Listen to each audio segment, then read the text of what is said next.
There's a lot of things you didn't know about MLB players, like the player who has a Chipotle addiction, or the player belongs in Fast and Furious. But first, I bet you didn't know the crazy thing Shohei Ohtani sleeps with. Ohtani was brought in for sleeping tests when he admitted that every single day, he takes 2-hour naps and sleeps for another 10 hours. So a company decided to help him become the sleeping GOAT by taking measurements of his body, combined it with his favorite positions to sleep in, and boom, they customized a pillow so exclusive for him, it's the only thing he'll ever sleep with again. This pillow fits Ohtani's head perfectly, but what Aaron Judge bought for his feet set a world record. Well, I think we're gonna start with the ones. Let's see here. LA to Chicago, those are a must. Rookie of the year. Rookie of the year. That one kind of speaks for itself right there. I was eyeing these green ones when I walked in, so we gotta go to green lows. Got you on that one, green toe, got you. Yeah. Well, let's switch it up. I talked about 11s earlier, so we'll go with reds real quick. Red 11s, I got you, bro. Yeah. I make some good choices, or? I think you did. All right, so total today is gonna be $4,832.85. Okay. Judge really spent over $4,000 on shoes in a single shopping spree, the most by an MLB player ever. But Christian Yelich has an addiction that's so crazy, it got him free food for a year. Another essential to my life would be Chipotle. We don't have it here with us. We can CGI it right here, burrito. And once that clip went viral, his old batting coach exposed a story about how Yelich was so addicted to the food, he ate Chipotle for 142 days straight. 142! When you're in the minor leagues, you're going to Chipotle. Yeah. It's just what it is. Now, alright, I thought that was cap. Until Yelich's own teammate confirmed the report. In the middle of a game, Yelich's team put the stat on the Jumbotron, and once Chipotle saw that, they gave Yelich an exclusive celebrity card, meaning he could get their food anytime, anywhere, for completely free. Man, get me that card. My DoorDash expenses are looking crazy, Chipotle. But not everything that happens to MLB players is a good thing. Like when Jose Altuve became the target of a $1 million heist. It went down in Houston, Texas, because that's where Altuve became the Astros star player, began making millions of dollars, and decided to buy a mansion. Now you'd think a place this nice would be secure, but what Altuve thought was his dream home actually became his nightmare. Some criminals have been plotting on Altuve for a while. They knew the location of Altuve's exclusive home and some expensive things he kept inside, like his $1 million jewelry collection. So cause they knew March 30th, 2023 was the season opening game for the Astros, and obviously Altuve would be there, it was the perfect time to strike. They drove into his city, pulled into his neighborhood, and made their way inside. 2 hours later, Altuve arrived home and found out that it was not only broken into, the criminals got away with his entire jewelry collection. Luckily, all that was replaceable, and eventually when an investigation took place, all the criminals were caught and charged with burglary. But I bet you didn't know that Jazz Chisholm had his heart broken so badly by Michael Jordan, it motivated him to become an MLB star. All right, so I was 10 years old. Michael Jordan had a celebrity softball game in the Bahamas. Jordan sneaking out of the back, I asked him for an autograph. He looks at me, he turns around and says, "One day make me want your autograph, kid," and just walks off. Do you feel like you used that moment to help you get to where you are? Oh yeah. Bowling Ball Head really did all that to Jazz? At least Jazz signs autographs for his fans nowadays. Speaking of bowling balls, I bet you didn't know that Mookie Betts is the best bowler in the MLB. Got a bowling ball right here that's super essential to my life. With my family, my friends, we go bowl at least 2 to 3 times a week. During the season, I need to get out on the lanes, but it's kind of tough finding time. But this year, I'm gonna take some balls with me just to clear my mind and get ready for the next game.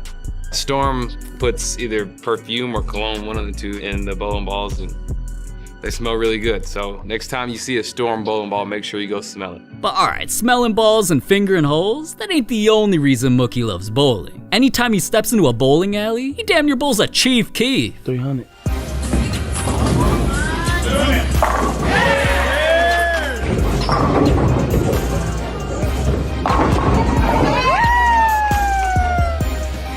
Precipice of perfection. 300 game for Mookie Betts.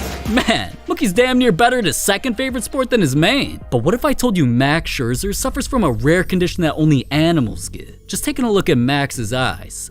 Obviously that ain't normal, and I promise you it ain't some Photoshop like my clickbait thumbnails. Max was actually born with a rare condition called heterochromia, which was caused by a lack of melanin in his eyes and turned them different colors. This condition is so rare that the only thing I've ever seen with this condition were cute little huskies like this. Aww. Now it makes sense why Max adopted 2 of them just so he had twins, and Max never lets his condition affect him in a negative way. Some people notice it immediately, and other people don't notice it at all. I always find it funny when people don't notice. I'm like, are you not looking at me in my face at all? I mean, I feel like it's so obvious. You know, for me, I love to have fun with it. You know, being on the dugout.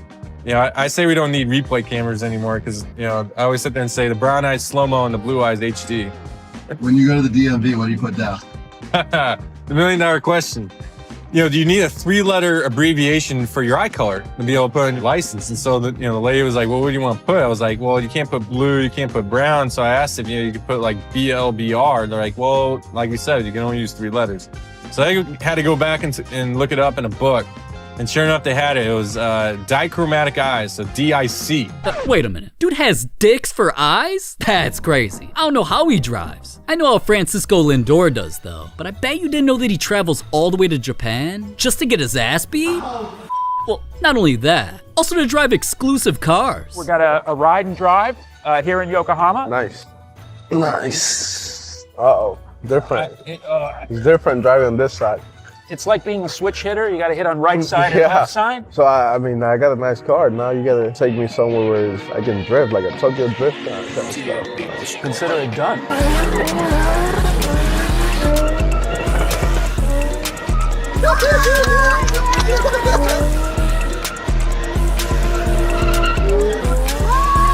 Damn, dude's really living Fast and Furious Tokyo Drift in real life. But Joc Pederson did something only girls do to help his team win a World Series. When the Braves were starting their playoff run, all their fans were hyped. So Joc hit up his jeweler for something that would get all their attention. A pearl necklace? Yeah. Joc's jeweler was a little perplexed as to why a grown man needed that, but all Joc said was, he's just a bad bitch, and also, it's a mystery for everyone, they'll never know. From that point on, anytime Joc was caught in 4K, he was wearing his pearl necklace that cost him 4K, and his fashion statement took over the entire city of Atlanta. Have you seen more people coming in asking for pearls because of Joc?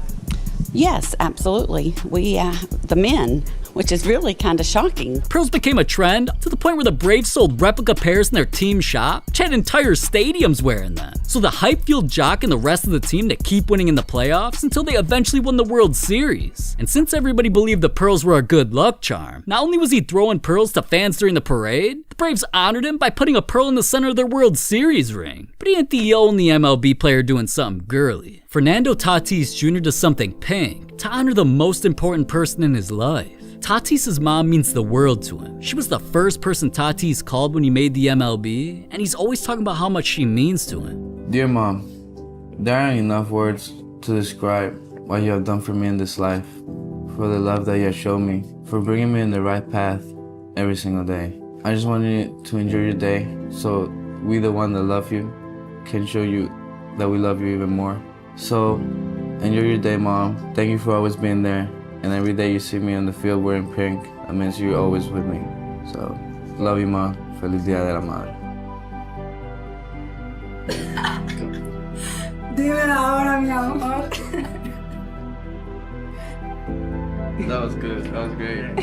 That was awesome. Pink has become a go-to color for Tatis. Whether it's his glove, his sleeve, an armband, sunglasses, cleats, or the pink bat that he hit a home run with on Mother's Day. Mance even rocks pink fits off the field just because he loves his mom and makes sure she's always with him. But now that we're getting into the top 10 things you didn't know about MLB players, let's take things to a whole new level. Like helicopter crashes, insane pranks, or the MLB player who had to deal with a deadly illness. But before we get to those, Trevor May's love for Fortnite had him create one of the biggest Fortnite events in history. When Fortnite was at its peak, and even I was stealing my mom's credit card for V-Bucks. Alright, I wasn't the only one addicted, Mom. So was Trevor May. God. Anyways, when Trevor started streaming on Twitch, he got partnered, gained nearly 200,000 followers, and began playing with some of the biggest streamers in the world. His gaming career was becoming as big as his baseball career. So at his team's stadium, he convinced them to host a gaming event where they announced that fans could come into Forte, where they got to watch Trevor play on the big screen. Fans, nearly 400 bought special tickets, got a t-shirt, got to interact with these guys and watch them get after Trevor May's favorite game, Fortnite. This was something to watch. And this event went so viral, even other MLB teams started playing in their own stadiums before games. But Manny Machado had to think fast all because of a helicopter crash. When news broke that NBA legend Kobe Bryant passed away, it devastated the entire world. But it especially hurt Manny Machado, because Kobe was his idol. And most of Manny's fans knew this, because when he was traded to the Dodgers, the first thing he did was choose his jersey number to be Kobe's, 8, and even got the opportunity to meet Kobe because of it. I believe it was game 4 of the World Series. He comes to the field and throw out the first pitch, and I'm like, okay, nice. They knew obviously my background with Kobe wearing number 8 in LA because of him as well. All this going in, they finally get him to come to the field, and he comes in and he tells them, hey, you're gonna wear number 8, we're gonna get your name, Brian on the back of it, number 8. He's like, no, like, I want Machado's jersey. When they told me, they're telling me the story, and I'm like, what? He's like, are you serious? He's like, yeah, he wanted your jersey. I'm like, I mean, that's just right there. I mean, there's just no words to explain it. Like, Kobe wants to wear my jersey. Now that was easily the proudest moment of Manny's life, but with Kobe now gone, he didn't know how to get over it unless Kobe was a part of his life permanently. So Manny went out and bought a brand new dog to become his other best friend and named him Kobe. Now, you gotta respect Manny for doing a gesture like that for Kobe, but not everything these athletes go through is so emotional. Unless you count literally shitting yourself in the middle of an MLB game. This is Kiké, and he does what babies do. During that postseason, you had a moment. I had a root canal. I talked to the doctor and I was like, hey, my molar's killing me, man. He's like, oh, well, everything you're saying sounds like you have an infection. We'll send you some antibiotics. The only problem is diarrhea is a side effect. And I was like, I have diarrhea every other day. Sure enough, I get diarrhea. I had come in the game. I think we punched out Manny to get out of the inning. And I let go of a fuck yeah. Those emotions made me make my body push, because I'm flexing, I'm excited. And a little fart comes out. Okay. And I'm like, oh shit. I think I just shit. Sure enough, I go to the plate. My lower half is a little more slippery than usual. I punched out in 3 pitches against Garrett Richards. After striking out on 3 pitches in a playoff game, I was like, hey, dog, I just shit my pants, bro. To this point, I haven't realized we're wearing white yet. I get in the toilet. I take all my shit down. I was like, oh, fuck. I start dying laughing. But then I'm like, oh, fuck, we're wearing white. And I put the sliders to the side. Sure enough, it was on the pants. The same stain that was on my sliders was on the white pants. On national television, let everybody out there in the world know that we're normal people and that shit happens too, literally. But Poopin literally scooped him the biggest contract of his life, cause not long after, a company sent him 1 million of their products, and he tweeted a pic of him laying in dude wipes where he claimed he couldn't wait for his next attack. Mans really knows how to turn a shitty situation into a good one. I guess I might have to be around him more often. But I wouldn't want to be around Kris Bryant, cause this dude pranked his fans more times than any MLB player ever. Mans is always plotting some. Like when he went undercover as a Lyft driver and drove his own fans around the city without them knowing. I'm not sure who the third baseman is, but they have, was it Kris Bryant? Yeah, that's right. Kris Bryant, who's supposed to projected to just kind of be a stud. He doesn't even have a poster. He might be on the other side. I'm sure they do because he's terrible. He's kind of their poster boy, or they're trying to make him their poster boy. Are baseball players athletes? I mean, I feel like they're kind of like chess players, man. Yeah, chess players. Yeah, they kind of just stand there. And it's like they say chess is a sport. You play ball or? I play volleyball. Play volleyball. What about you? I play baseball. Okay, that makes sense. That's pretty good. So why are you in the pros? Yeah, not to make you feel bad about it. I'm actually the third baseman for the Chicago Cubs. Now, that's one thing. There's the time he pretended to be a college player and scared kids into thinking their spot on the team might get taken. We got his name from the European team that was here in October, and they had a guy, okay? He's a big donkey, he's got crazy power, he can help us.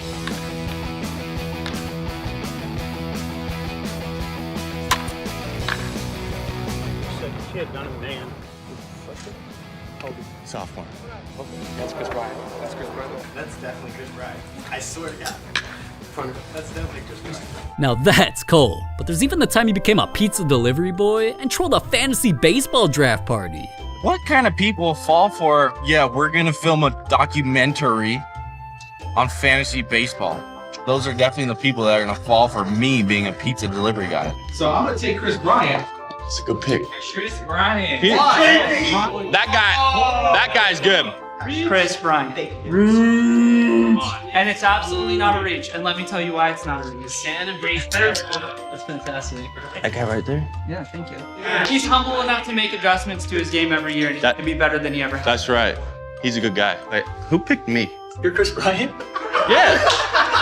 Now, alright, I don't know what kind of pizza they ordered, but that place was a sausage fest. And sus things that players put in their mouth is actually what made Cody Bellinger the most memed MLB player ever. The first meme was born because of this clip, when fans claimed Bellinger looked more stoned than me. I don't even know how that's possible. Anyways, Bellinger never denied it publicly, so nobody knew if he was faded, daydreaming, anything. Till Jimmy Kimmel tried gaslighting the truth out of him.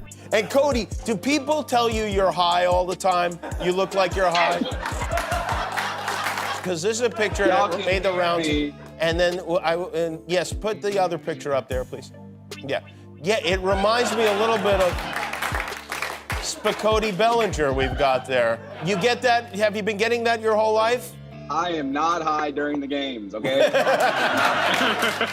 Cody.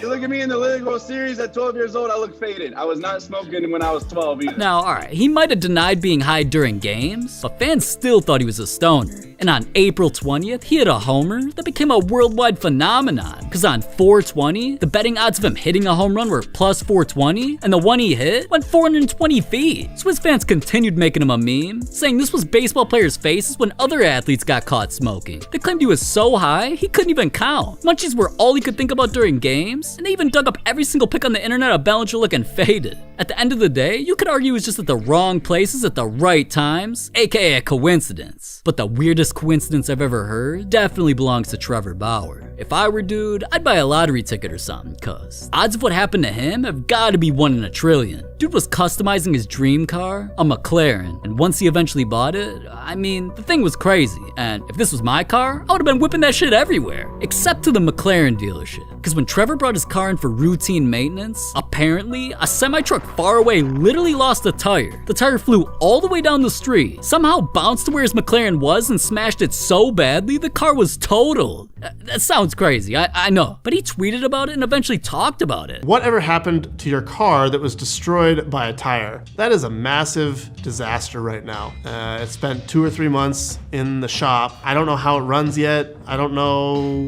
I mean, I'm hoping it's repaired, but it's still up in the air about 2 or 3 months after it happened. So yeah, I mean, I gotta feel bad for dude. I can't even imagine my car getting ruined like that. Maybe Trevor should just change his jersey number for some better luck, because Blake Snell's jersey number helped him make MLB history. My whole life, I wore number 4, because my birthday is December 4th. When I got drafted, I was like scared to wear a single-digit number because pitchers don't wear them. It's just like an unwritten rule, I guess. I was number 50 in big league camp. I talked to Matt Moore about it, and I was like, hey, I hate number 50. I really want to be number 4, but I'm scared that I'm a rookie. Like, I shouldn't do that.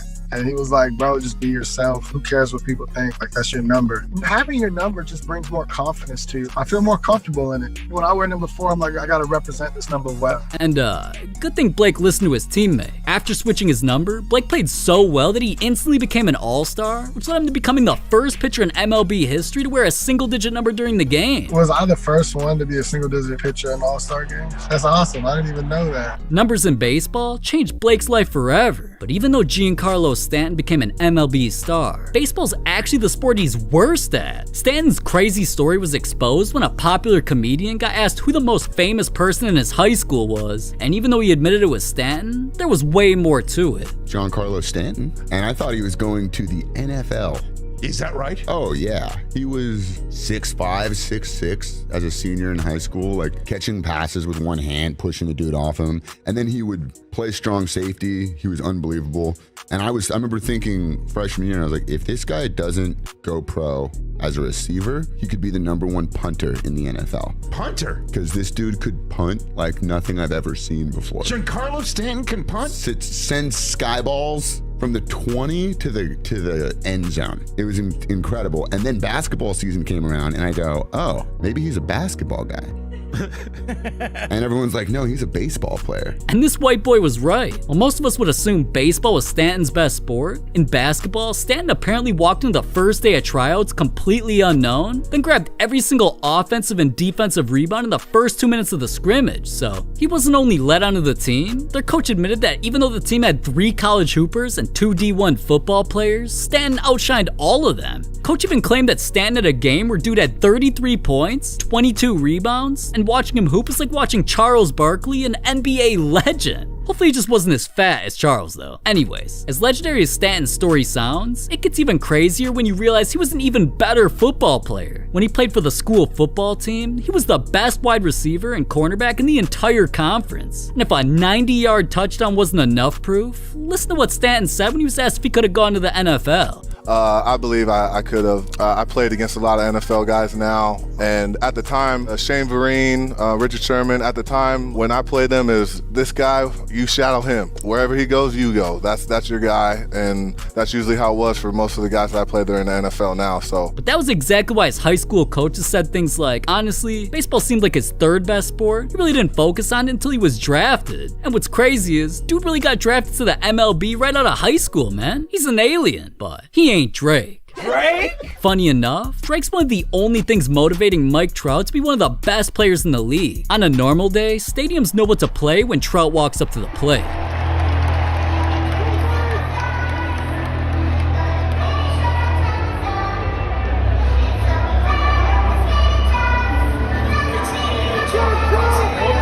Bangers, because they want to see him hit a banger. Trout's game day playlist is full of them. New Level, All the Way Up, but some of his favorites are Sicko Mode, Started from the Bottom, even Trophies. All cause man is obsessed with Drake, and he actually wants to eventually hit the studio and create a walk-up song exclusively named after him. Yeah, you know, I've always used Drake. I like Drake, you know, when I want to get hyped for the game, I listen to some, hip-hop R&B. If only Drake made me a song, man. But in all seriousness, David Ortiz did something unbelievable for his biggest fan. Stefan wasn't just any kid. He was suffering from a scary disease and could die at any second. So Ortiz heard the story and had to make little man's dream come true. After coming with his family from Mexico to Boston when he was a toddler, Stefan Zepeda found himself in a world no child should have to know so well. A world defined by hospital rooms and by a harsh, unforgiving disease, neurofibromatosis type 2. He basically grew up in the hospital environment and he didn't really have a childhood. His schoolwork and bedroom are tributes to his favorite player. Why do you think he gravitated to David Ortiz? He used to tell me that, look, Mom, I look like him. We both speak Spanish. We have black eyes and black hair. We're good playing baseball. I look like him. So, yeah, I love that. You know, since then, it's Big Papi in the house. He's the one that rules. For his wish, Stefan wants to meet his hero, David Ortiz. But what he's about to get is a day with his favorite team that's more than he ever expected. This is so cool. First, a limo picks up Stefan and his family to take them to Fenway Park. And my first time in a limo. I can't believe your big day is here, Stefan. Fenway Park right there, see? And he gets out of the car with a bit of Ortiz-like swagger. Stop. And then, the player Stefan has spent so much time comparing himself to, David Ortiz, stops by to say hello. It's my man right there. Hey, buddy. How you doing? Good. Good to see you, man. You look good in the uniform. Thanks. Wow. It is a moment to be treasured as Big Papi and Stefan walk onto the field together. You want to go to the Green Mall? Yeah, let's go. Just two ball players on an afternoon at Fenway Park. Now, you gotta respect Ortiz for caring so much about that one person and giving them the time of their life. Not long after, Ortiz was given the Make-A-Wish Hero Award while Stefan's family was in attendance as he accepted it. Unfortunately though, Stefan wasn't, because his battle with the disease came to an end when he passed away. These aren't just random accessories. Is that Louis Vuitton? Maybe Louis Vuitton. Oh, that's diamonds? I just threw him out of the game! They were banned by the MLB. And first, I never thought an on-field accessory would get ruined because of a player's favorite food, but Jazz Chisholm's known to have more than a sweet tooth. Since he loves ice cream, he pulled up to spring training using this. A glove that looks exactly like a waffle cone, holding strawberry ice cream and is dipped in sprinkles. The glove was so dope that it not only got put into video games and had all fans wanting one. Glove drop soon. Jazz dropped even more styles, from chocolate to cherry dip, even a blue waffle version that he eventually used to create one of his best highlights. Jazz diving and makes the play. But when Jazz dropped a flavor that even I'm always slurping on, cookies and cream. For winning, you've never had any. Oh, Bauer! That stuff is The MLB claimed it was a huge issue. They felt the white on the tip would blend in with white balls, making it too hard to see if plays were being made. And cause the umpires already can't make correct calls as it is, Jazz's white glove was banned. But it isn't always the MLB not allowing an accessory, cause the Yankees were about to ruin Alex Verdugo's crazy neck game. He might be a white boy, but his neck's always gold and diamond. This man started his career rocking a few small chains, but once Alex got some huge contracts, it allowed him to upgrade to even bigger chains. Not only did he get one customized to show love to his new city, combined with his favorite cartoon. This chain is crazy, man.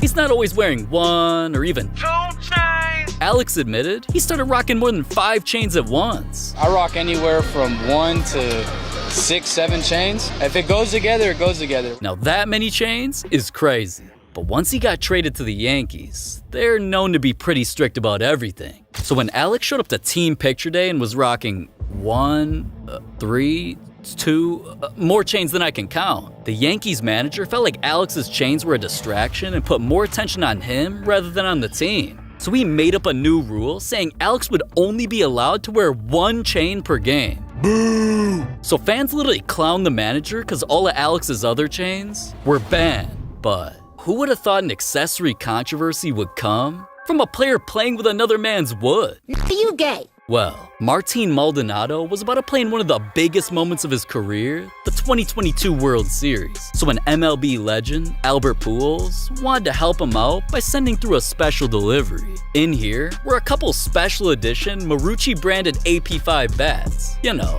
the exact bats that help Pujols do legendary things like crushing over 700 home runs. Pujols sends one in the air. It's deep to left. Taylor's back at the wall.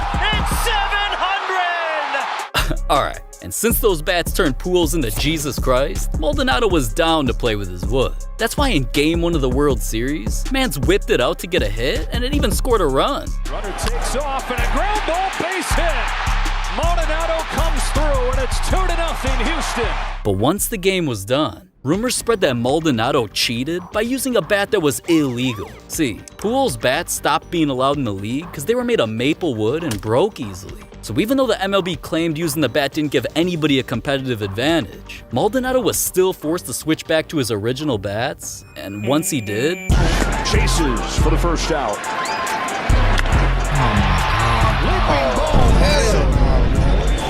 And good work. Man started playing like ass because the Pujol bats were banned. Now, alright, there's a ton of other accessories that got taken out of baseball for even crazier reasons. But what if I told you a jersey that players wore was so controversial, it sparked a citywide riot? People were pissed because the MLB was trying to reach new fans. They forced all teams to show their support for the Pride community, and the controversy began with Pride nights at ballparks. Not only were stadiums covered in colored decorations, massive flags were flown before games, bases had rainbows on them, stadiums filled up with these kind of people. But what became controversial was when players were forced to wear special jerseys. Some teams refused, like the Texas Rangers, and 5 players on the Tampa Bay Rays went against it because they weren't trying to be wearing rainbows either. Like, some literally peeled off the logo, claiming they didn't agree with Pride because of religious beliefs. And this made fans so salty that they began exposing some of the players. One fan even said those players should be banned from the league for that. Now, alright. But the craziest of the situations came when the Dodgers had their Pride night. All because people with crazy looking makeup and dressed up in nun outfits showed up to the game. Since it seemed like those prideful people were all mocking God, thousands of fans against all this Pride BS started a huge riot at the stadium. Things got completely out of control, and all this conflict made the MLB commissioner realize he had to take Pride out of the ballgame. So he forced all teams to stop wearing Pride jerseys because they were banned. And yet, a player still decided to wear some cleats representing Pride. Sean Doolittle wore some rainbow cleats for Pride Month. Because the MLB's rules state that over 51% of a player's cleat has to be team colors. Since his uniform was blue with some white that day, the colorful cleats obviously didn't match, so they were banned. But those were only one of the 4 cleats that the MLB kicked out of games. Cubs player Ben Zobrist pulled up to a game rocking all black cleats. But once he went black, he was forced to go back. Just taking a look at his team colors of red, white, and blue, none of that was on his shoe. So, cause they didn't match his team colors, he posted that the MLB threatened to fine if he wore them again, and that meant his BBC, big black cleats, were banned. But imagine a player's cleats serving a good cause, like honoring a legend, and the MLB annihilates him for no reason. Well, that went down when the Dodgers' legendary announcer, Vin Scully, planned on retiring soon. So one of their stars, Yasiel Puig, put some heat on his feet. No, not like that. See, Puig wore cleats to honor Vin that were custom Nikes in gray, red, and blue. They even featured Vin's face on them with the slogan, "Win for Vin." And just think, the cleats were so raw that the MLB's own official Twitter posted them with hard eyes. So there's no way the MLB could have been against them then, right? Wrong. Puig instantly got a warning from the MLB that if he wore them again, he'd be fined $5,000 just because they didn't match team colors? Hold up, man. I know I need glasses, but last time I checked, the Dodgers were gray, red, and blue, so what the hell is the MLB yapping about? Well, their excuse was that the Nike swoosh had a slight tint of orange, and since that color is in other team logos but not the Dodgers, the Vin cleats were banned. But alright, enough discriminating towards colors. This ain't the 1900s, man. Huh? This 4th and final cleat got taken out the MLB just because they were disrespectful. Now, I definitely ain't talking about the craziest cleats I saw a player wear, cause just look at what they say. I'm subscribed to HitFlix. Shit, even MLB players are fans of the channel and you ain't? What are you doing? Subscribe. Anyways, the final cleats that got banned actually came when the MLB confirmed a cheating scandal. The Astros were exposed at cheating for wins, and especially to beat the Dodgers in some of the biggest games of the year. So obviously the Dodgers were pissed, and the tension carried over till the next time they faced. It was obvious during their matchup when Dodgers pitcher Joe Kelly literally threw a ball 96 miles an hour at an Astro player's head. Then just a few batters later, he did it again and even talked shit after striking the player out. This instantly had the benches clearing, so the MLB turned into the UFC. Kelly sparked all this, so he was eventually suspended 8 games. But other pitchers around the league actually felt like supporting Kelly was the right move. Trevor Bauer got a pair of custom cleats that said "Free Joe Kelly" on one side, then on the other side had a painting of him taunting the Astros. All right, guys, game day. Using my cleats for today.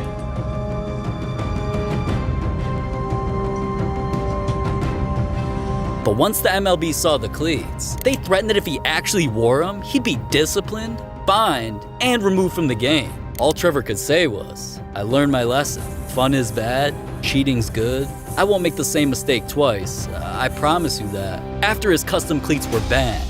But even though every accessory we talked about so far either had a sad ending or could lose a player money, this final player wore an illegal accessory on purpose, just so he'd make hundreds of thousands of dollars. David Wells officially became a Yankee, but he wasn't trying to wear crazy chains like our boy earlier. David's idol was someone who also played for the Yankees decades ago, Babe Ruth. So at first, David wanted to wear Babe's iconic jersey, number 3. But knowing Babe became legendary in that number and already had it retired, his famous number 3 will never be worn by another Yankee player, but will go to America's baseball shrine at Cooperstown, New York. The number was off limits. Now, David chose one of the closest things he could by settling with the number 33, but slapping an extra 3 on his back, that wasn't good enough. He also got an arm tattoo of his Babe. Then David spent over $35,000 on one of Babe's game-worn accessories, this hat. Unfortunately though, capping like that isn't allowed in the MLB. So I ended up buying it for 35 grand. I took it to the ballpark. I said, I'm gonna wear this sucker. Joe Torre got wind of it. He's like, hey, you can't wear that hat. It's not required uniform. I'm like, yo, how cool would that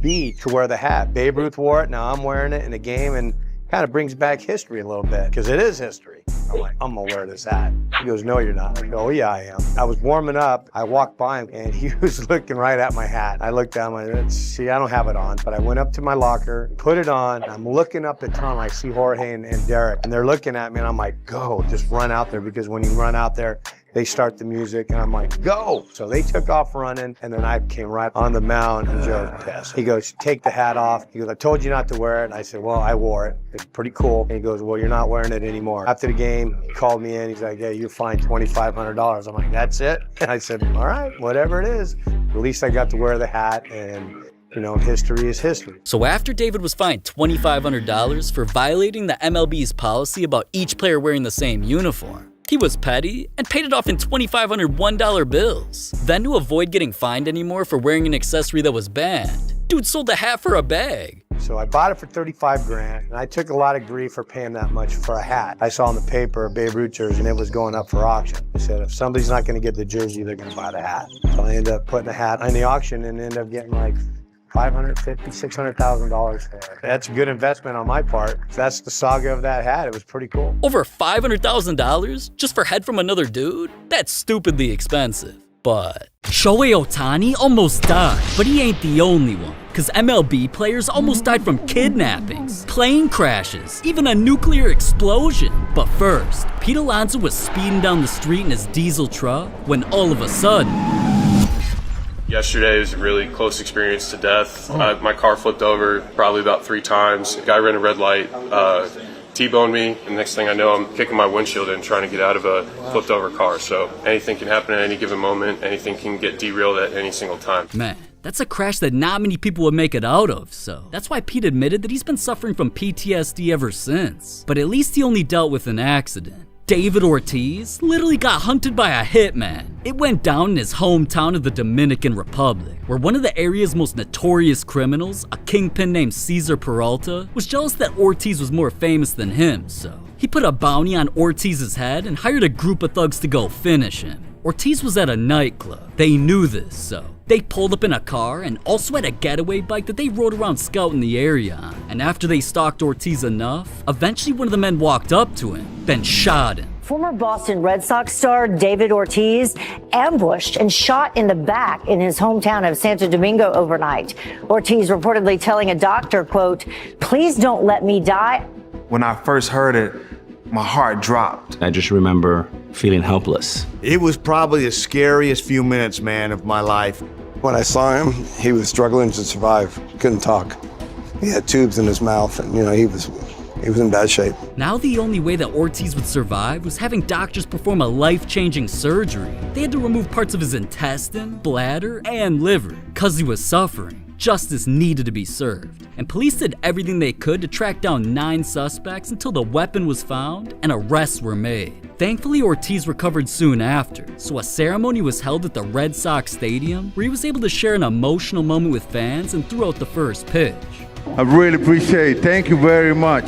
Damn, shout out to Big Papi, but Shohei Ohtani almost died from a nuclear explosion. Ohtani almost never became an MLB star, because while he was growing up in Japan and pursuing baseball to hopefully accomplish his dreams, out of nowhere, his country was hit with a deadly catastrophe. All across northern Japan, they felt it. A violent, magnitude 9.0 earthquake. It was centered about 80 miles offshore, and tsunami warnings went up immediately. In coastal cities, people knew what to do next: run to higher ground. Ohtani was just a kid dealing with the largest earthquake in Japan's history. It caused a tsunami that sent 100-foot waves 6 miles into his city. I am even more motivated to play and to do my best. But alright, Ohtani's near-death situation wasn't nearly as bad as Freddy Freeman's, because he believes his prayers to God were the only reason a deadly virus didn't kill him. I wake up at like 5 a.m. Thursday morning, and I'm like, wow, I don't feel great. I'm all achy. He calls his trainers. They set up an appointment for him at the hospital. He goes, does his COVID test. I got the call, Freddie, you're positive. I had to go to a different side of the house. Feels like you can cook something on my skin. I felt so hot, and so I gunned my forehead and it said 104.5, and I was like, oh, I've never been this sick before. I've never been this hot. You can have seizures if you're above 104. Every symptom, it felt like I was getting it. I was just worried about what would happen if I fell asleep. I just said a prayer. I got a young family. I got 2 more boys on the way. Please, just don't take me. I'm not ready. Freddy was worried because he was suffering from COVID, a virus that was taking over the world and already killed over 1 million people. And while that was happening, his temperature kept climbing, so it eventually reached numbers that made him vulnerable to seizures, and his body was just 3 degrees away from giving him permanent brain damage, or worse, death. Freddy was suffering for weeks, questioning his entire future, and wondered if he'd ever even play baseball again. But there was nothing he could do about it other than lay in bed, pray, and hope for a miracle. Until eventually, his symptoms slowly started fading away. Once Freddy recovered, he knew he couldn't take his life for granted anymore. In his eyes, this was all God's plan. So when he returned to baseball, he gave it his everything to become the best player he could be, and that very same season, he won his first MVP. Now that's crazy, but not as crazy as an MLB player who got attacked by a wild animal. Chad Rogers is definitely irrelevant. While he was playing in the minor leagues, he got a call he'd always dreamed of. So now being called up to the major leagues and getting sent a signing bonus, it was time for him and his boys to celebrate. Well, you know, just enjoying a beach day down in Galveston, Texas with a couple of my buddies. It was actually the day before I was supposed to pitch for the Reds. Went out there, went surfing, caught a wave, paddled back out, was sitting on my board. Next thing you knew, a shark bit my foot and my buddies rushed me to the hospital. And Rogers was attacked by a shark and somehow got away, but he was bitten so badly that he needed to be taken to the hospital. And after getting 60 stitches, he was forced to call the Reds and let them know that his career was over before it even started. How's that phone call go when you've got to call the Reds and say, hey, I got to tell you something? Pretty blunt. I mean, you really just call them and you tell them, you know, I'm not going to be able to make that tryout tomorrow. I got bit by a shark. Damn. Because he never even had an opportunity to become an MLB star, it's obviously a little hard to see a bright side to almost dying. Unless you're Fernando Tatis, cause he didn't just almost die once, he almost died twice. I thought his first near-death experience happened during an off-season, when Tatis was supposed to be training, practicing baseball, and enjoying himself with family, but instead, he secretly bought a motorcycle and drove it like a maniac. When Tatis crashed, he needed to be rushed to the hospital, with scrapes all over his body. X-rays also revealed that he had a broken wrist, and news eventually came out that it required surgery, and he was gonna miss 3 months of baseball. So when he was forced to be asked questions about it, that's when he revealed something even crazier. When was the accident? Which one? It turned out, that wasn't the first time Tatis almost died. He'd gone through another similar situation where he crashed before and kept it secret until now. This time though, it was more devastating than ever cause the accident caused his wrist to become so damaged that just playing baseball would cause issues. Tatis hurts himself on the swing. And once he made his way to the dugout, cameras caught him explaining to his teammates how his motorcycle crash affected him. These accidents had talk shows criticizing him. We thought he was learning from the motorcycle accident. Apparently not. And Tatis' manager even started being asked about his motorcycle obsession. Did you guys get assurances from Tatis that his motorcycle riding days are over? I believe they are. From that point on, Tatis' career was never the same. And the final nail in the coffin to explain just how ridiculously known his motorcycle situation became. During his at-bats, the Padres began popping up ads for motorcycle accidents. In all honesty though, Tatis kinda did that all to himself. Unlike the MLB player who was almost killed when they got abducted. We actually have a developing story today. Word that one of Major League Baseball's rising stars has been abducted at gunpoint. Wilson Ramos is a catcher for the Washington Nationals. He was at home in his native Venezuela last night when 4 armed men burst in and took him away. Police have no clues as to where Ramos was taken, and there's been no contact from the kidnappers regarding any ransom demands. What seemed like an innocent trip to Venezuela for Wilson Ramos to visit his family put him in one of the scariest situations imaginable. As soon as they found out that he was kidnapped from his home, police were on the hunt, and they eventually tracked down the criminal's car over 35 miles away. As police investigated the cars for clues on figuring out Ramos' exact location, they eventually got an anonymous tip that revealed even more. Ramos was being held hostage at a farmhouse in the middle of nowhere, and the police knew where it was. But they knew retrieving him was not gonna be easy though. In fact, Ramos' own fans felt like they'd never see him again and held a candlelight vigil for him outside the stadium as if he was already dead. But the police weren't going down without a fight. They planned the ultimate raid of the home Ramos was stashed in, geared up, and eventually pulled up. As soon as they walked in though, things turned deadly. A shootout broke out while Ramos was sitting in the crossfire, and after hundreds of rounds were let off, eventually the criminals surrendered and news broke. And we're learning new details about the dramatic rescue of Washington Nationals catcher Wilson Ramos. He was freed from kidnappers Saturday following a 2-day hostage ordeal. Wilson Ramos thought he'd never hug his family again, frightened he wouldn't survive the kidnapping ordeal. And 6 of as many as 10 kidnappers were arrested. I'm very happy with my mom. You know, I'm safe now. That was a hard time for me. Man, Ramos really went through all that just because he wanted to visit his family. And I'm not gonna say him almost dying or any of the players in this video almost dying were lucky, but sometimes players like Roy Halladay don't almost die, they actually die. Roy's situation is something nobody could have predicted, because at the time, he was happier than he'd ever been. After retiring from baseball, he was excited to pursue his other lifelong dream of not only becoming a pilot, but buying his first plane. My dad's a corporate pilot. I grew up around airplanes and always wanted to get my license, but it didn't happen. I ended up playing baseball, so it wasn't one of the things I was allowed to do. I just couldn't be a licensed pilot on my own. When I retired, that was one of the first things I wanted to do. Halladay wasn't just getting the plane of his dreams. He was buying the first model of this ever built, and as soon as he did, well, you could tell this was a purchase he was proud of since it was all over his social media. But a few days later, when he took it up in the air, cameras caught the plane diving into the ocean.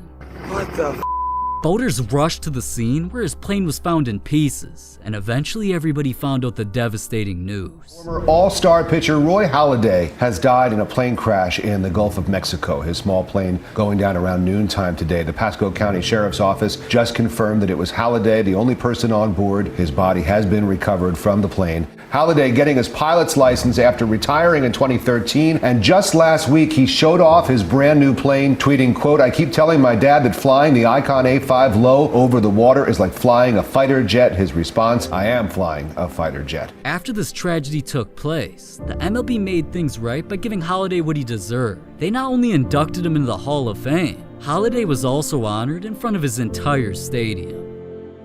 There's secrets about the MLB's baseballs you never knew about. Do you still think the balls are juiced, Justin?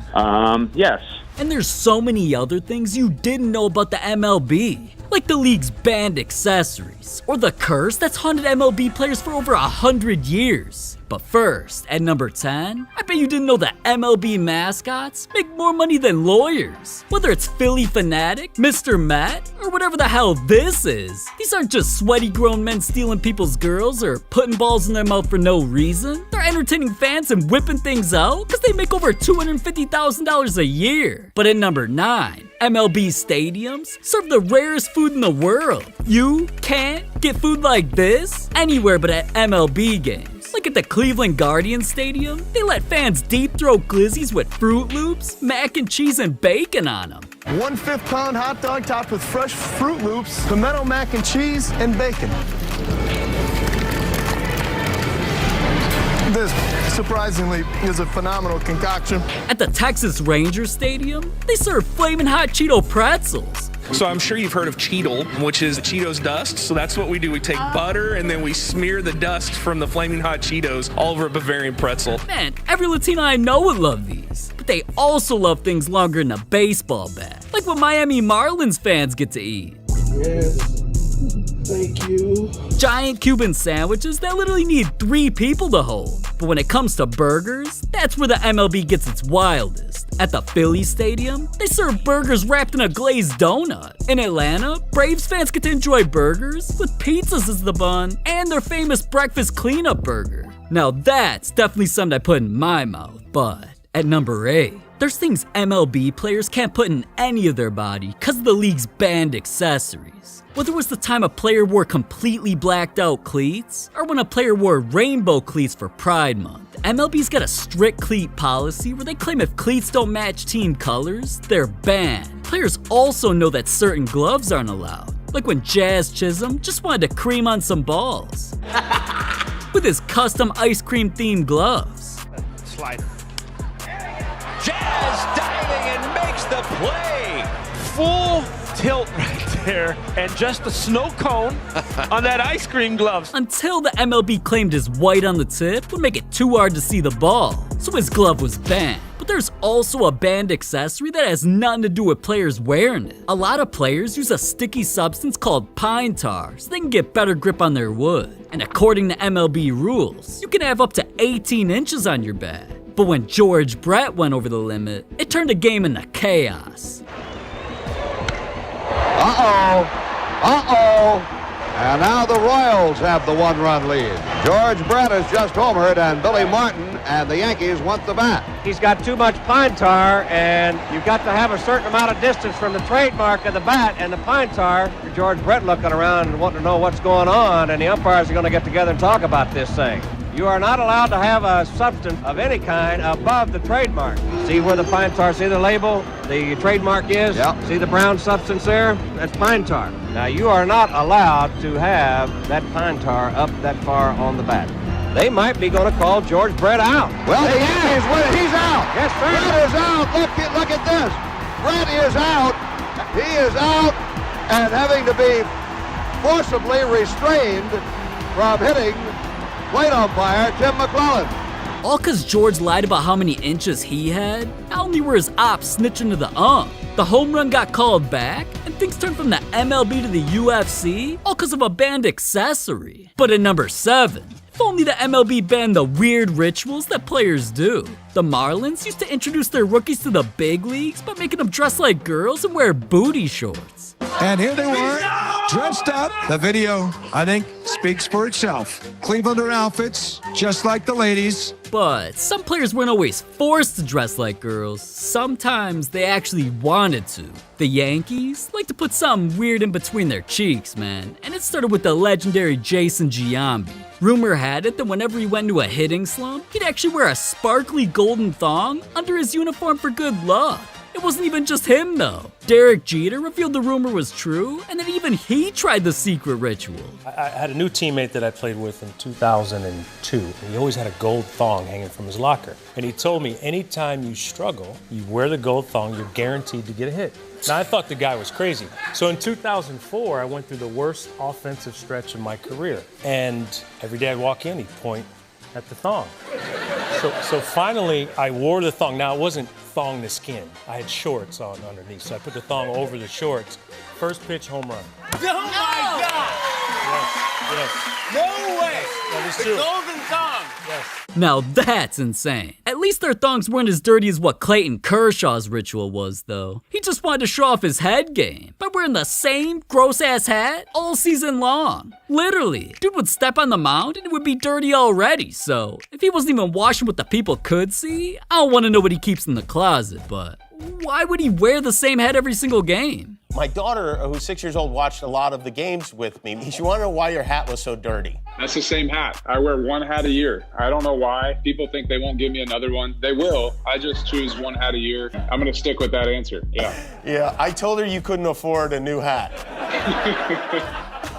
Yeah, exactly. Can't afford a new one? We're talking about a dude who signed a $215 million contract. He can afford a new hat, man. He's just a freak. Speaking of money, though, I bet you didn't know that some MLB players make so much money, they clown the President of the United States. Will you shut up, man? While Babe Ruth was becoming one of the most iconic athletes ever, dude was playing baseball for $80,000 a year. And that doesn't seem like much, but dude was damn near playing baseball when dinosaurs were still around, so money held a completely different weight. He played during the Great Depression, where people's average income was just $950 a year. And 1 out of every 5 people didn't even have a job. Not even the President of the United States made as much money as him. So when Babe was asked if he deserved to make more money than the president, he said, why not? I had a better year than he did. Babe's career earnings topped over $785,000, and adjusting that for inflation, that would be like $24 million today. But the funniest part is, that's nothing compared to today's players. Cause recently, Bryce Harper signed a deal with the Phillies for $330 million.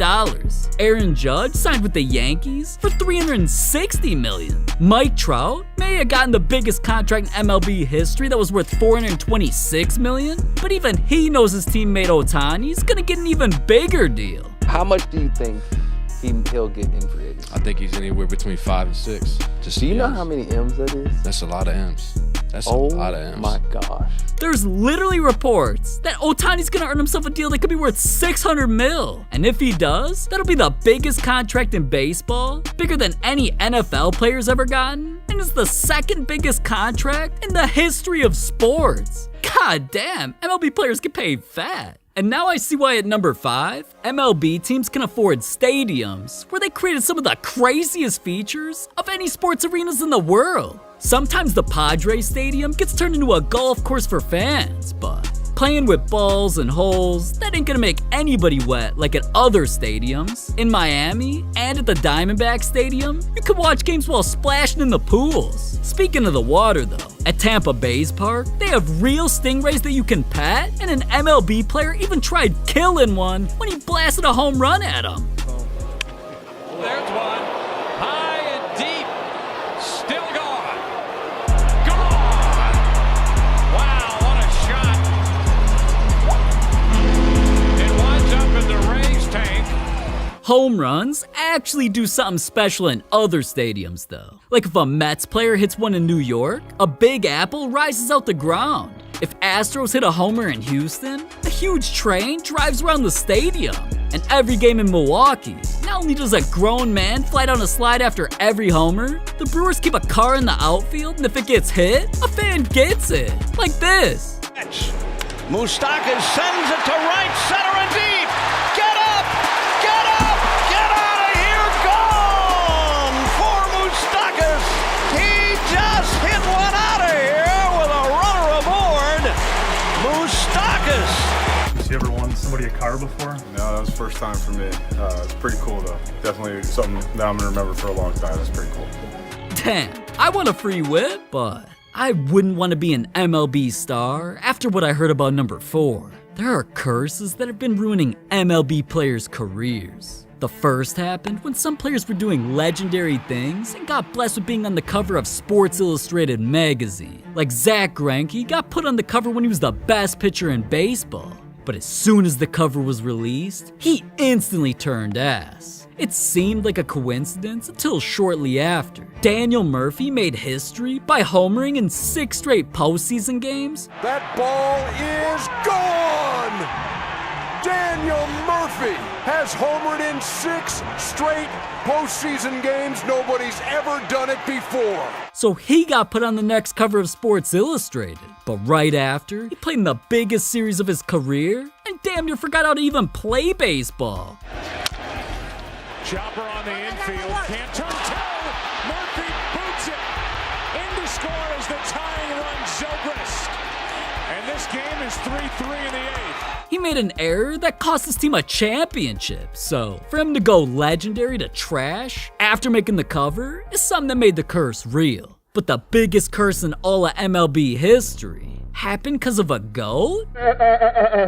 Not that goat, this goat. A controversy for the Chicago Cubs began in 1945 when one of their biggest fans brought his pet goat to a game and told everybody it was good luck. But the goat was annoying fans and probably smelled like shit, so he got kicked out. And as they left, the fan yelled, "Them Cubs, they ain't gonna win no more." Now, obviously nobody was gonna take a random dude with a pet goat seriously, but for decades, the Cubs never came close to winning a World Series again. From black cats running onto the field to random injuries of their most legendary players, Cubs fans knew the GOAT curse was getting out of hand. The whole GOAT curse, I say, it's been long enough, 107 years. And things were getting so bad, not only did a priest come to spray holy water around the Cubs dugout, Cubs fans even tried reversing the curse by eating a goat. In fact, the curse is so legendary that a few weeks ago, in order to reverse the curse, a team of competitive eaters ate a 40-pound goat. Now, that's gross, but it actually helped, because in 2016, the Cubs made it to the World Series and won.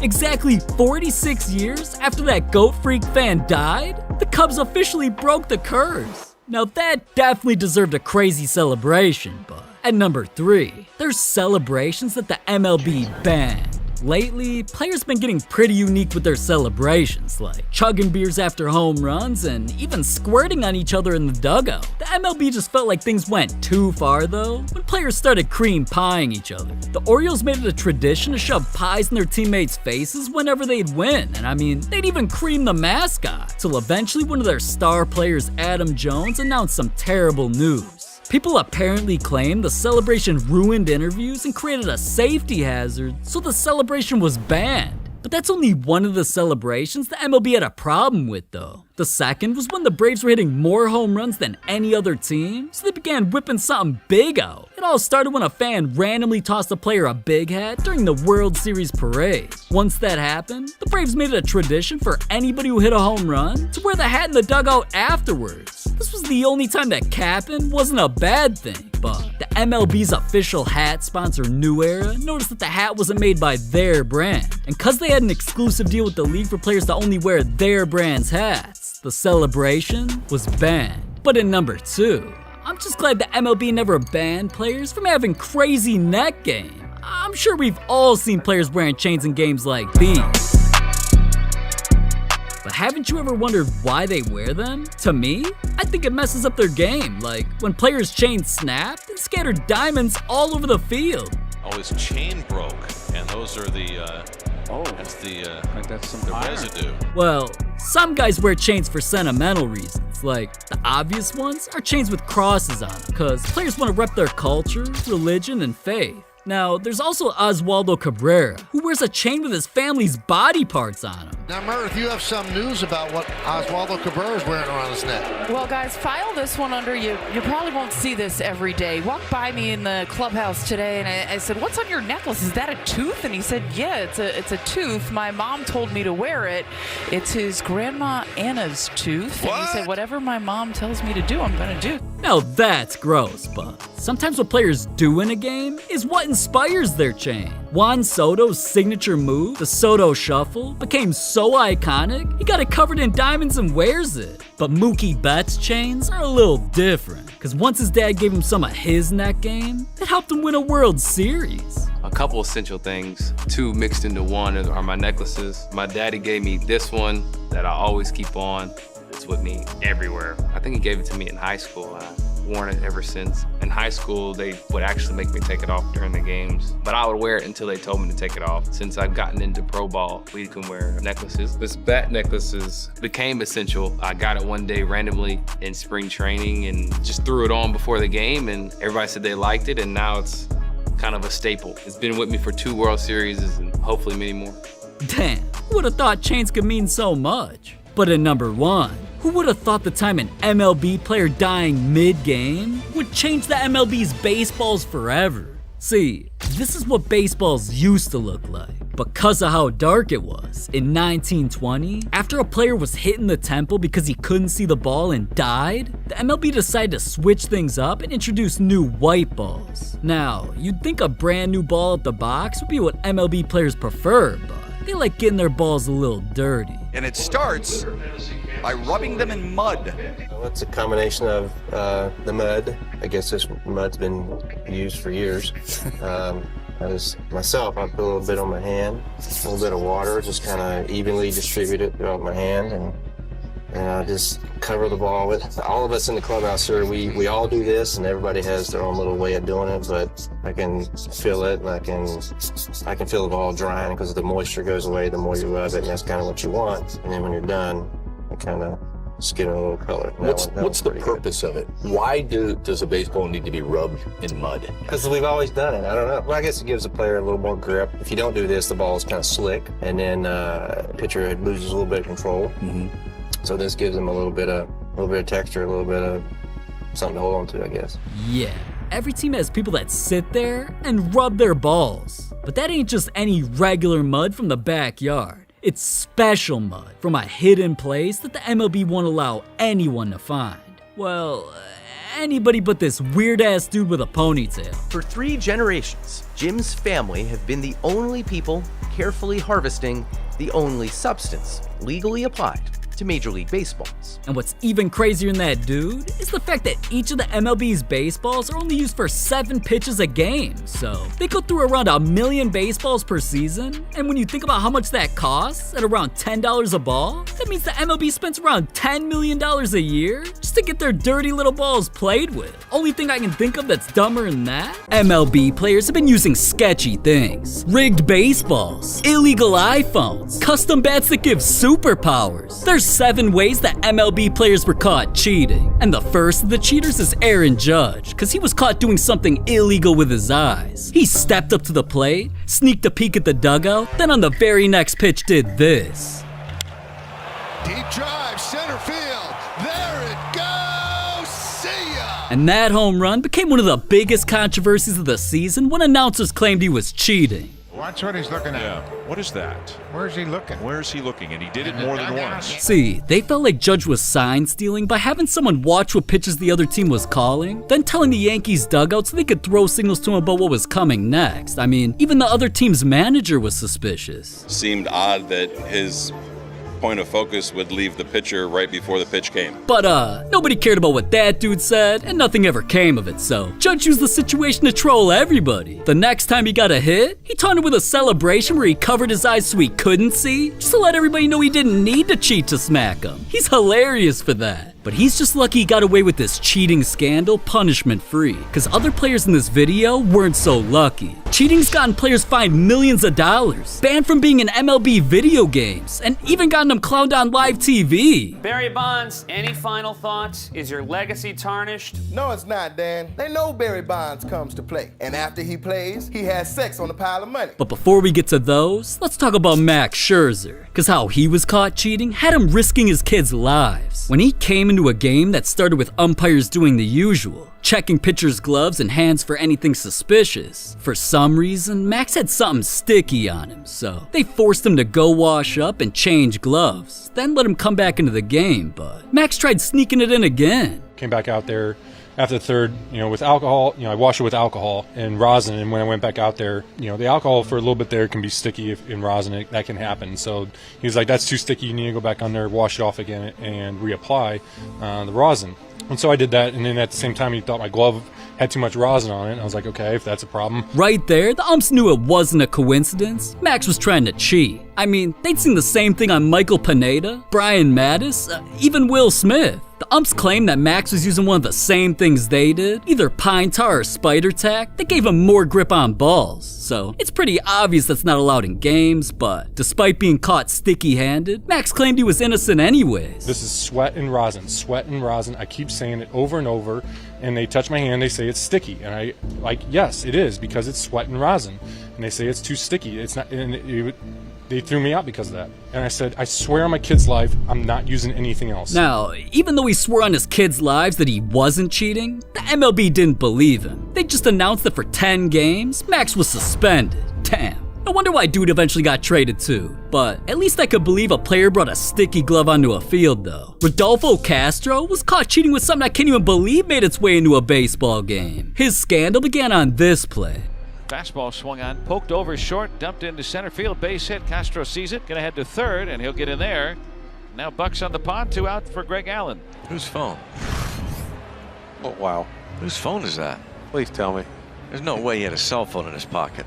Rodolfo Castro's apparently playing with his phone. Hey, you take it. Yeah. Rodolfo was caught sliding into a base after he must have been sliding in DMs. At least it was an iPhone and not an Android though. Regardless, the MLB has a strict policy about either one. The rules state that players are not allowed to use any phones on the field or in the dugout, cause it could be used to record the other team's signs, could vibrate a player's leg during an at-bat to notify him about an upcoming pitch, or last but not least, if a player accidentally whips out his hard thing and it hits another player, they could get injured. So when Rodolfo's phone got out of pocket, he knew this would become a serious controversy, and of course he claimed it was an accident. Apparently all he remembered was getting dressed, getting something to eat, taking a pregame shit, and how it never crossed his mind that he still had his phone on him. But the MLB said, yeah, okay bud, and still made him face the consequences. Rodolfo wasn't just suspended, he got fined. Damn, Mets really had to pay 2 cell phone bills that month. That's crazy. But a phone is nothing compared to what Sammy Sosa used to cheat. A custom bat that gave him superpowers. Here comes the 3-0. Sammy hits a high fly ball, deep right center. Back goes Merced to the wall and right, looking up, leaping. That ball is gone for a home run. Leading up to the scandal that ruined Sammy's reputation forever, his career was the complete opposite. He was one of the most loved players in baseball and had an ability to hit home runs more than almost any player in the world. But the pressure to stay at the top of the game was eating at him so badly, he was willing to do whatever it took to stay a baseball god, even if he had to cheat. And one play exposed his secret. 3-2. Bouncing ball up the middle. A run's going to score. Anderson to throw to first. They're looking for a few more pieces of the lumber. No, they're looking to see what's in the bat. And they want to see if what's in the bat is really the bat or if there's anything in there that shouldn't be in there, Chip. Here's where the umps discovered that Sammy wasn't who everybody thought he was, because on the inside of his bat was a band accessory. Apparently Sammy had someone drill into his wood and install cork. This made the bat lighter, which allowed him to swing faster, have better timing, and get more power. Now obviously playing with your wood anywhere in public is illegal, but especially on a baseball field. The MLB didn't like anybody trying to manipulate the game, and they'd seen this exact situation happen before with Chris Sabo. Now, Sammy knew he was guilty when the league began testing all his bats, and he eventually admitted he had someone juice his, because he loved putting on a show for the fans, but now his record-breaking performances and over 600 home runs lost all credibility, so he had to accept the punishments. Whatever punishments that they're gonna do it, I accept it. But all because of that one game, Sammy became one of the most hated players and was never allowed in the Hall of Fame. But at least he was only one player who was caught cheating that time. Because the entire Houston Astros organization cheated their way to a championship with trash cans. When the Astros secured their first World Series win ever, The Houston Astros are world champions for the first time in franchise history. nobody was suspicious yet. But as the years went on, how they won that championship and continued to dominate baseball only became more sketchy. Because once their pitcher Mike Fiers left the team, he literally turned into 6'9" and ratted out the entire organization by revealing their secrets. Apparently during all home games, the Astros had cameras around the stadium documenting what signs any teams would throw up, then what pitches would come next. So the whole organization studied this constantly and even came up with a secret plot to help their players predict the future. During home games, a camera in center field was being used to try to see the signs the opposing catcher was giving the pitcher. The live feed from that camera was transmitted to a monitor outside the Astros dugout. One or more players would watch that feed, then bang on a trash can to signal to the batter what pitch was coming. And it obviously helped. I mean, just look.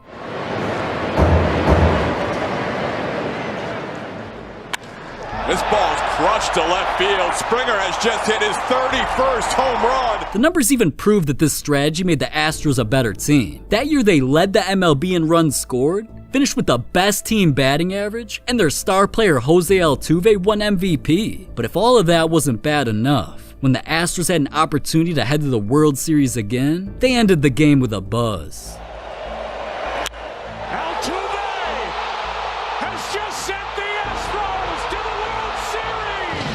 With a home run that shocked the world, it turned out the only reason it even happened was because they were shocking themselves. Cameras caught Altuve trying to cover up that he was wearing a buzzer that shocked him during the at-bat and let him know which pitch was a guaranteed homer. Don't take off my shirt. And when he's asked about it, no, I'm not wearing a wire. Do you expect me to believe that nonsense? Then after that, he ran to the locker room to change into new clothes before his post-game interview. And if he didn't make things obvious enough, his teammate was stupid enough to be seen with tape still attached to his chest that held his own buzzer on. Everybody saw this, and the MLB immediately launched an investigation to find out everything the team was doing. I mean, the Astros were caught in 4K, and because they cheated so much in the past, the league punished them by ruining their future. Suspensions, taking away draft picks, even millions of dollars in fines. I mean, the news made its way everywhere. That championship trophy that's in Houston is bogus. They're not champions. Now, I'm not saying the Yankees are champions or the Dodgers are champions, but y'all behinds ain't no damn champions. You're cheaters. Players all around the league were disappointed. I thought Manfred's punishment was weak, giving him immunity. I mean, these guys were cheating for 3 years. You know, I think what people don't realize is Altuve stole an MVP from Judge in 17. Everyone knows they stole the ring from us. Wasn't a fan of the punishment. I thought that was a little weak for, a player-driven scheme, that no players, involved got any punishments. Do you think the Astros should be stripped of their 2017 championship? I just don't think it holds any value.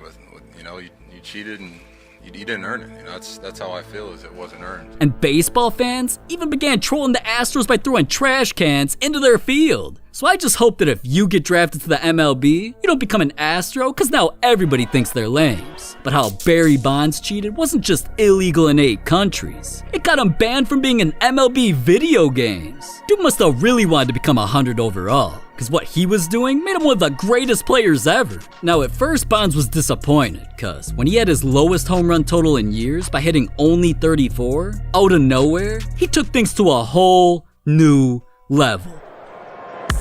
He hits one high. He hits it deep. Ball hits one high. It's a ball. Number 45 for Bonds. That's way out of here. There's a high drive deep in the right center field to the big part of the ballpark. Number 71.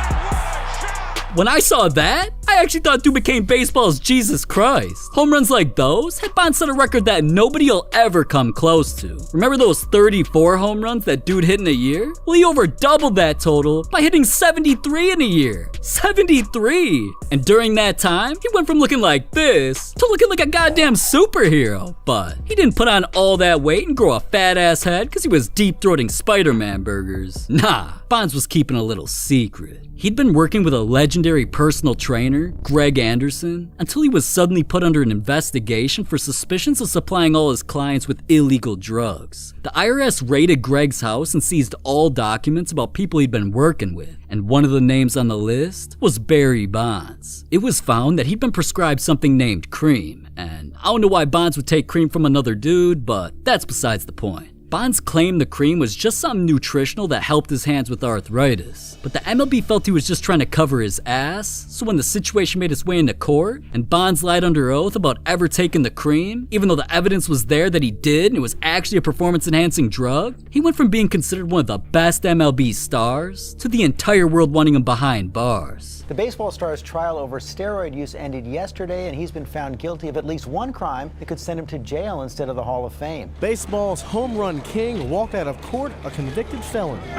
Thank you. Now, Bonds' lawyer did eventually get him off the hook with the feds, but the world wasn't going to forget Bonds anytime soon. This is you in 1998 before allegedly taking steroids. And this is you in 2004. That's completely natural. It's called the exercise. That doesn't explain why your head has doubled in size. Well, I got 2 words for you. Head exercises. Yeah, in the off season, I've been thinking real hard. Yeah, every day I would do a crossword puzzle, and then I would eat it. Even with jokes like those, Bonds just kept pushing, and he eventually broke one of the most legendary records ever, the most home runs in a career. After it happened, though, he couldn't even enjoy the moment because reporters were just asking him sarcastic questions. Barry, if you had to pick in a fight, who do you think would win? You on steroids or steroids on steroids? Whether Bonds deserved this or not, no accomplishments were ever gonna overshadow his scandal. That's why even though he was one of the most legendary players ever, he wasn't allowed into the Hall of Fame and couldn't even become a character in an MLB video game. Just look, they literally created a fake player and put him in his place on the team. Like, who the hell is Reggie Stocker, man? This dude never played a single game of baseball, doesn't even exist, but got to play in Bonds' spot while wearing his jersey number? Well, it was all because Bonds was labeled a cheater. But to be honest, I don't know how the MLB or its fans could have hated him so badly, cause what if I told you there was a time the MLB let players cheat to try and make baseball become the most popular sport ever? In 2016, the MLB was worried when they noticed a huge decline in TV ratings, viewership, and fans showing up to games. So once the narrative became baseball was dying, the league had to think fast about how to save the sport. The trillion-dollar question that needed to be answered was, what is the most exciting thing in baseball?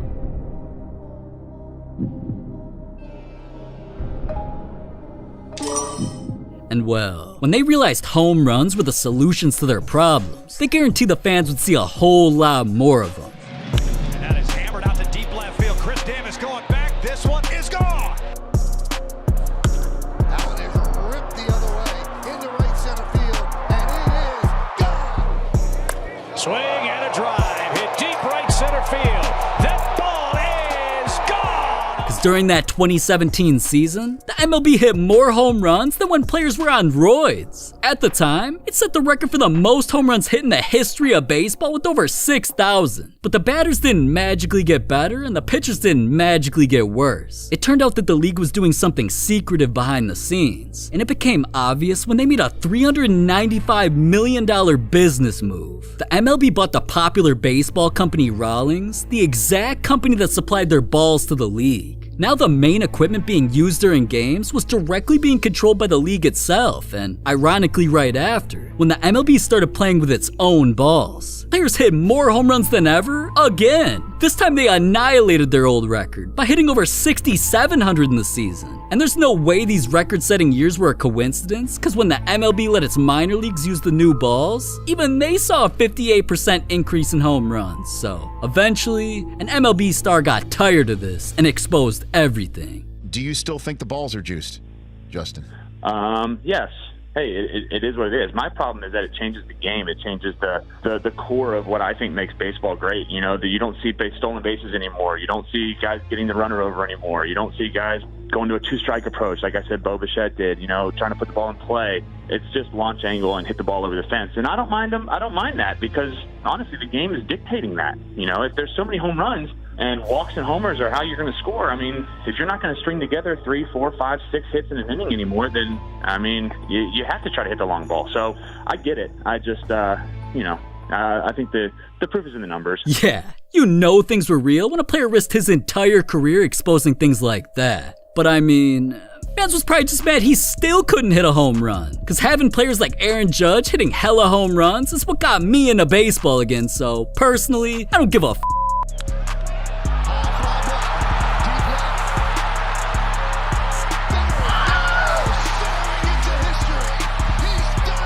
These are times umpires ruin the MLB. And they got him.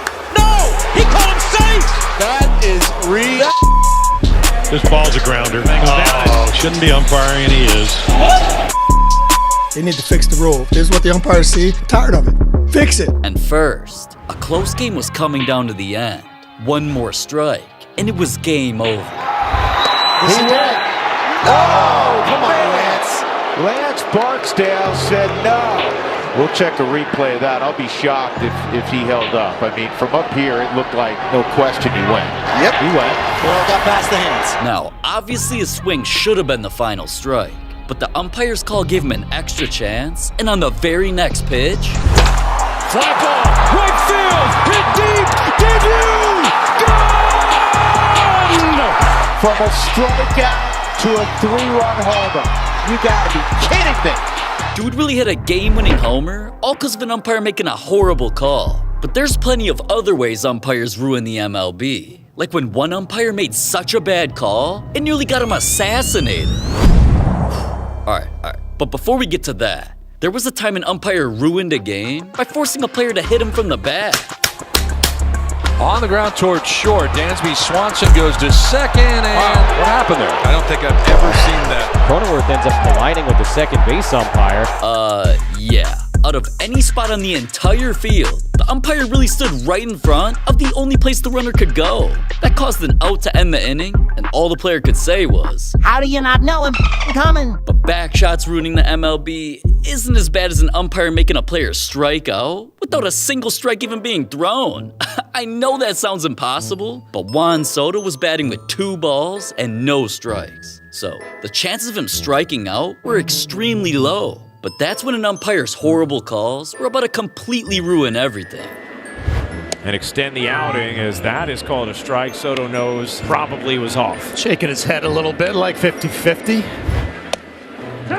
Gets the call way off the plate, and it's 3-2.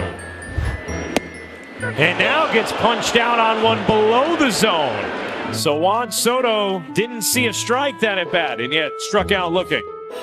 And I had the same face as Soto, man. We couldn't believe he struck out. Not only did he not swing a single time, fans posted a graph of the strike zone that showed not a single pitch was even a strike. These umps are me without glasses, man. Blind. But an even worse call happened when umpires let an MLB star make a play that was banned during a tie game.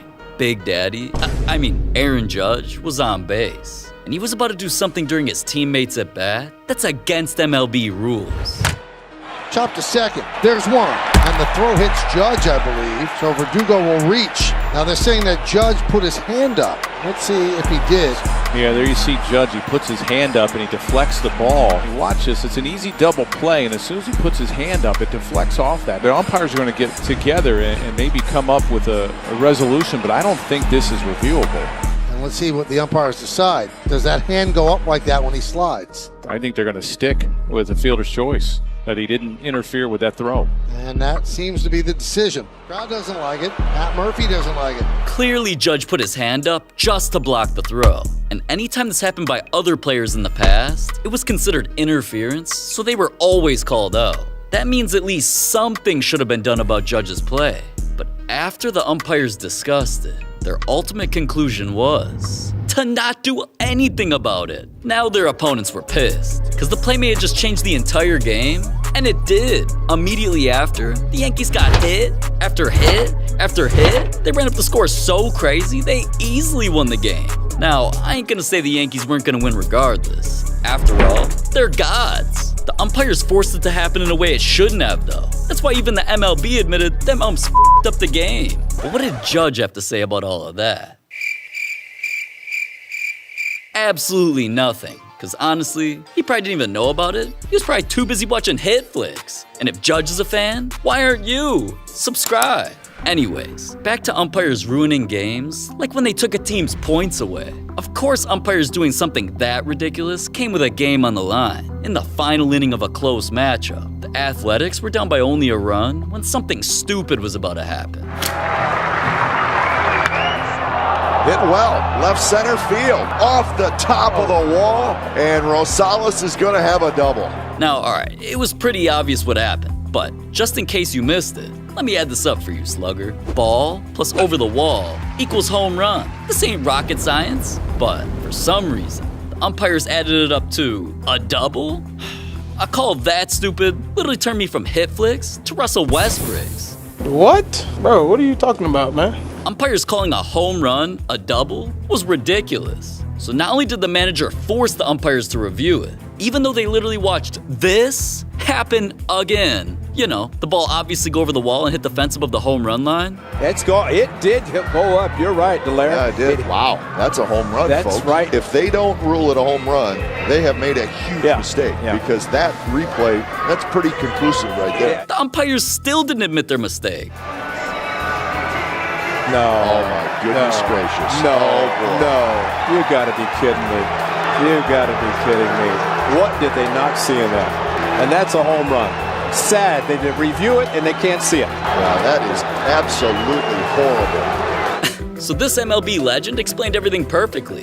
What the hell were they looking at? And well, what do you know? Because of the umpire's stupidity, the Athletics eventually lost by that 1 point that they deserved.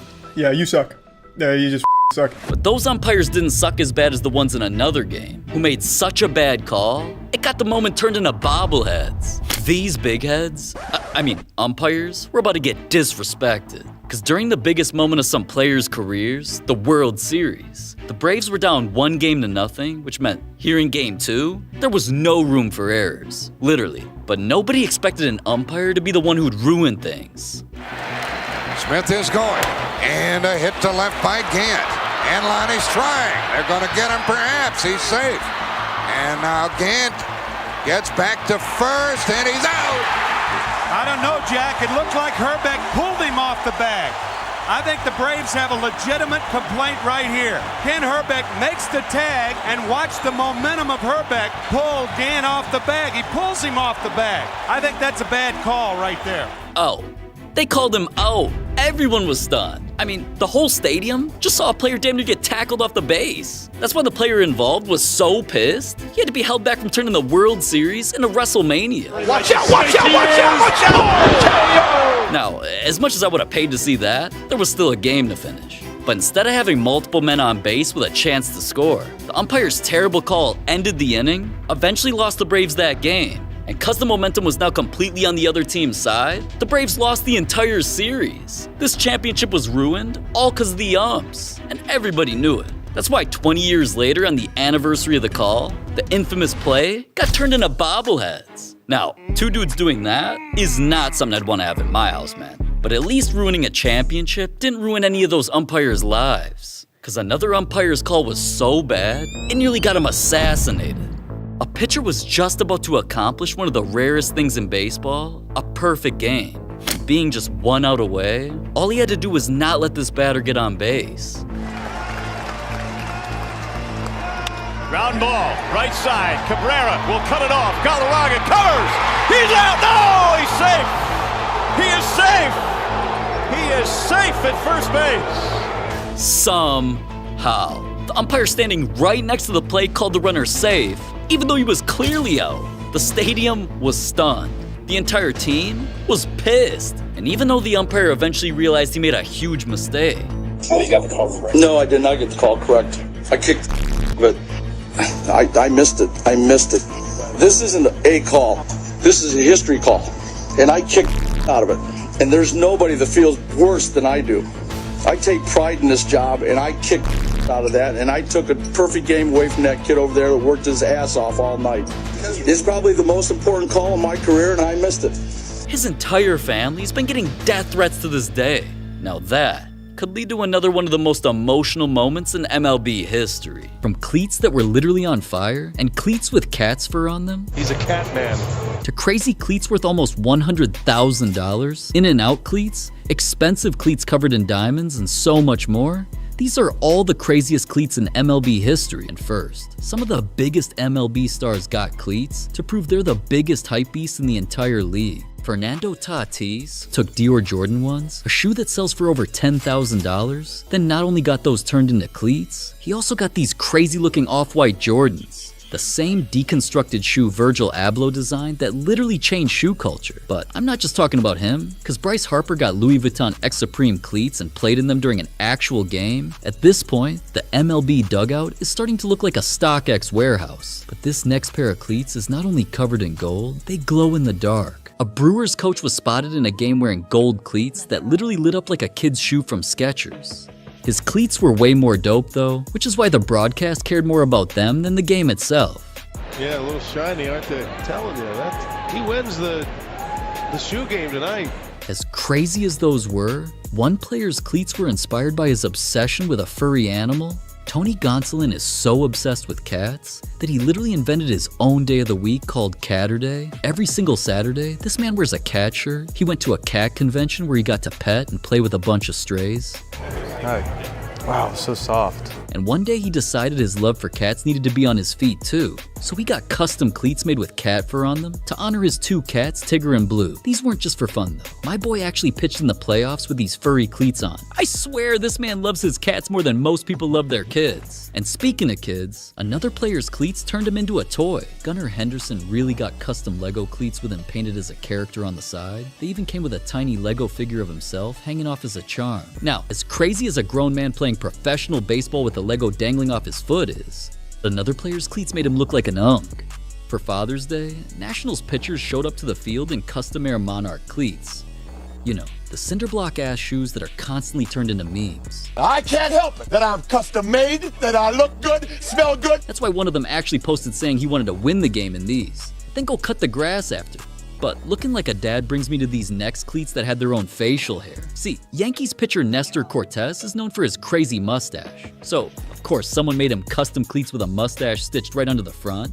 The cleats literally have more hair than some guys in the league, but multiple other players own cleats they could literally eat. Well, kinda. Jazz Chisholm showed up in custom Oreo cleats that looked like they were dipped in cookies and cream, then not only also flexed some ice cream cone Jordans, this man also has Kool-Aid cleats that look just like the iconic Kool-Aid Jammers. Oh yeah. Then another player showed up in In-N-Out cleats, which is already the most Cali thing I've ever heard. Aaron Judge rocked bubblegum pink cleats that even I thought were pretty dope. Mark Vientos got gummy bear cleats. And finally, Byron Buxton played in Skittles cleats. But, alright. Another player's craziest cleats are actually something he gifted to a YouTuber. I prefer that these are for you. Sadly, it wasn't me. But if you subscribe, maybe one day I'll get big enough for Daddy Ohtani to give me his cleats. But anyways, Julio Rodriguez got these $400 purple crystal Adidas cleats made, and instead of keeping them in a case or a collection, Mans gifted them to a baseball YouTuber. But while those were clean, another player's cleats were literally dirty, because Marcelo Mayer got these custom cleats with actual dirt from Fenway Park sealed inside of them. Yeah, like real dirt. From one of the most legendary ballparks in the world, just sitting in his cleats. I just can't tell if that's one of the coolest things ever or the nastiest. But those weren't anything like another player's cleats that came straight out of Pokemon, because Mason Wynn showed up to the field in custom Charizard cleats. They are all orange and red with flames going up the sides, so I already know Logan Paul would love these. Yeah! But Mookie Betts' cleats are something I thought only little girls would wear, because instead Mookie Betts only showing up to a game in some dope Jordans, which we'll get to later in this video. He came out wearing Minnie Mouse cleats with pink and white polka dots and the bow on the back, so bro looked like he raided his daughter's closet.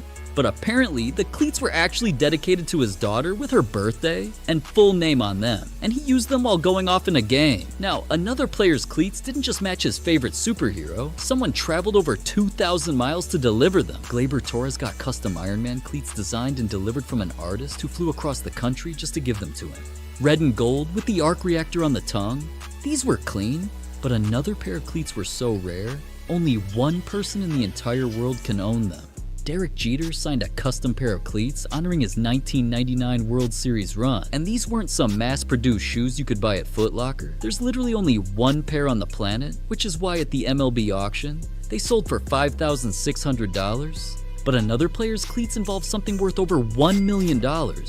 It's all because Matt Strom got these custom cleats with a custom paint job of himself on a baseball card just to promote his pack opening show where he rips sports cards on camera. And this isn't some casual hobby. Strom has a collection of over 1 million sports cards, making the entire collection easily worth over $1 million. But one player got his cleats customized by some of the sickest kids in his entire city. Tommy Pham visited a children's hospital where he learned about 2 of the sickest kids in there and wanted to cheer them up. So he let the kids go to work on his cleats with markers and glitter. Now, obviously they weren't perfect, but the fact that those kids got to make something a real MLB player wore on the field, that's something they'll remember forever. But that's nothing compared to one of the most expensive baseball cleats ever sold that were worn by Michael Jordan. During his time with the White Sox, MJ rocked custom Air Jordan 9 cleats on the field, and even though he wasn't great, people didn't care about the stats. They cared about the cleats, regardless. An NBA legend trying baseball was obviously legendary. That's why he signed a pair that eventually went up for auction. They sold for $93,000. But another legend's cleats are something every New Yorker would actually love. CC Sabathia had custom Timberland cleats. You know, the official boot of New York City. New York City. 155th Polo Grounds, Rucker Park, Uptown. The same thing you see on every single person walking through the Bronx in the winter. That has to be the most New York thing I've ever seen. But another player's cleats were so controversial, they got banned. Sean Doolittle hand-painted his Adidas cleats with a rainbow pride flag on them. He wore them during Pride Night at multiple ballparks, then even got saves in the games he rocked them in. And even though that meant a lot to him, since the cleats weren't at least 51% his team's colors, the MLB had them banned. But another player's cleats, and what he did in them was so crazy, it got his feet put in the Hall of Fame. Phillies pitcher Michael Lorenzen grew up skating in California, so instead of wearing Nike or Adidas like every other player, he got normal white Vans turned into cleats, and they all looked clean. Mookie Betts came through with brick-by-brick Jordans that were beyond rare and cost thousands of dollars. And Miguel Cabrera was gifted custom Jordan cleats that had every milestone from his entire legendary career written all over them. But Manny Machado took his Jordan 12 Asian to another level, custom area code from where he grew up on the tongue, his wife's and dog's initials, and Skittles-themed soles. Then of course Josh Naylor took things even further with $1,600 Crystal Jordan cleats.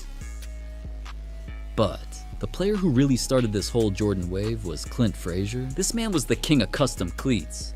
He'd buy the most sneakers on the planet and get metal spikes added to the bottom. But his craziest pair were the Travis Scott Jordan ones. The reverse swoosh, the Cactus Jack branding, all turned into a baseball cleat. And the craziest part is that when Frazier posted them, Travis Scott himself reposted it. When the rapper who made the shoe is gassing your cleats, you already won. But Fernando Tatis's craziest cleats weren't just covered in crystals. They honored one of the greatest athletes to ever live. After the world tragically lost Kobe Bryant, one of the most inspirational athletes of all time, Tatis got custom cleats made to honor him that have Mamba colors, crystals everywhere, and were cleats that would forever remind Tatis of one of his favorite athletes ever. But last and definitely not least, plenty of other players got cleats inspired by their favorite things to watch on TV. Dre Jameson and Tarek Skubal had Scooby-Doo cleats. Another player rocked Simpsons cleats. There were Godfather cleats that looked like something you'd wear to a mob meeting. Derek Holland literally had The Office cleats. And that's not all of them. One player also came out with Peaky Blinders cleats, which were actually clean. There were Dragon Ball Z cleats, Star Wars cleats, and a player who put Bikini Bottom on his feet with SpongeBob cleats. And of course, Jazz Chisholm is back again with both One Piece and Demon Slayer anime cleats. This man has more custom cleats than actual hits at this point. Now, if you made it this far, subscribe because that means you actually watch the full videos, and click right here for another banger.